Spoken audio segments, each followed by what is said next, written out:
who are suffering so much. Everywhere there is not only suffering, but there are people who are resisting. Blase and Teresa belong to them.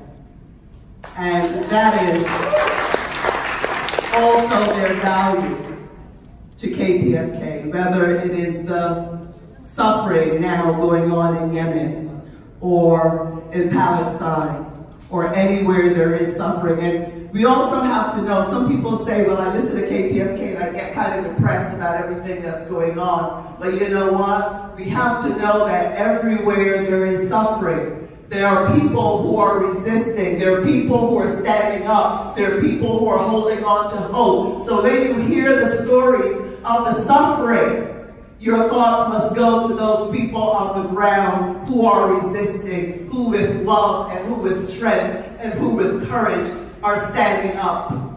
People like Blase and Teresa, you know, it wasn't mentioned that Blase, maybe it was early and I missed it, was thrown out of Guatemala. Why was he thrown out of Guatemala? He was standing with the peasants there against a dictatorship and supporting a revolution. And that is the best way to get thrown out of the country, isn't it? And after he got thrown out, he had the nerve to go to the Washington Post and expose what the United States was doing in Guatemala and in Central America, and the massacre going on that we and our past was part of. Thank you, Blase, for the courage to do that. And I also want to mention the young people who are here. I do see some young people here, because I want you to look around you. Look to the front of the stage, look to the left, look behind you. Because in this room are people on whose shoulders you stand. And we can't ever forget that. As the new movements are coming up, and they are coming up, and as a fusion movement coming together, taking its lead from the Reverend Dr. Martin Luther King, the New Poor People's Campaign that says we are a fusion of anti-racism against poverty, against the war economy and for the environment. People are finding our way out of our silos to each other. Because, as I think Office of Americans has known for quite some time, it is that kind of coming together that it will take to end war, isn't it? We're not going to be able to do it as the Black community over here, and the Latinx community over there, and the environmental movement over here, right? We're just not going to be able to do it. And it's hard work. We know it's hard work. So I want to thank Blase and Teresa for their anti-racism. And when I see Blase and I see Teresa, I say, you know, that's who I want to be when I grow up. You know, I watch you, I see you, I learn from you. And for the young people who want to know, is it really worth it? Do I really have to spend my life doing this work? Can't I just take care of my family and buy my house and be happy? The pursuit of happiness? And if you're looking for an example of how to live your life in one of the best possible ways, you look at Blase and Teresa. You look at their family. And yes, they have sacrificed, but I know they have gained so much more that they have sacrificed. And what I also want to say finally, on Thursday, I have the privilege of the great Mimi Kennedy. I love Mimi. She never forgets the grassroots either. She's with us, whether it's in South LA or East LA, Mimi is there. And I managed to find, with the help of Mark Torres, where's Mark Torres of the Pacifica Radio Archives? I called Mark, I said, Mark, I need some real gems, okay, that will give us a sense of the great Blase Bonpane. And I immediately thought, Blase, of the time when, in 1994, when the palace in Haiti was under siege. And you and I spoke to Mildred, Madame Aristide, and did an interview. You remember that, Blase?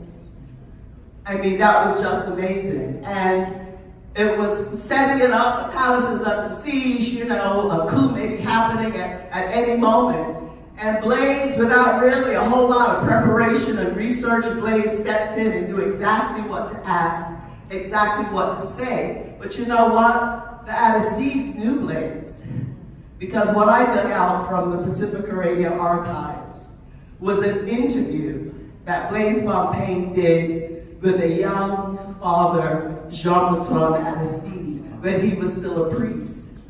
You know, I was very moved by that because a lot of people don't pay attention to Haiti. And when Blase interviewed Father Aristide, not a lot of people in Southern California probably knew even where Haiti was, much less that there was a movement there. And it's such a pleasure listening to the conversation between you because it was two liberation theologians understanding each other and talking to each other, not in a theoretical way, but the questions you ask, Father Aristide, what you're saying I agree with, that's very good, but how is the movement being built on the ground? And of course, he too left the priesthood and went on to really make a revolution in Haiti, and that is continuing. To Teed, as he's well known, I was there earlier this year, seeing both him and Mildred. And we'll let them know, and we'll take that interview next time I go. So I want to thank you on behalf of the first Black Republic and the most impoverished people in the Western Hemisphere, the people of Haiti, to thank you, Blase Bonpane. Thank you. Thank you. Thank you. And I can't forget to mention, a few days ago, the phone rings, it's Danny Glover. He's like, hey, how you doing? Where are you? I'm in Paraguay. I think the phone line wasn't that good, or maybe Ecuador. What's going on? What's going on? And I mentioned to him, of course, you were being honored. And he said, you know, I'm never going to forget the night that the Office of the Americas honored me and honored Danny Glover and the work that he has done. And so he sends his greetings and his congratulations.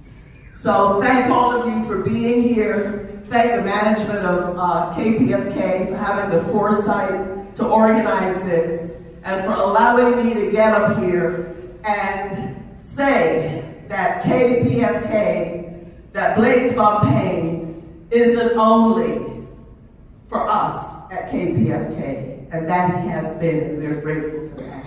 But Blase Bonpane belongs to all of us, villagers like myself in the global South who are facing poverty, but who are holding on to hope, and to people like you, because we know that when we get together, we have a possibility of winning. Thank you so much.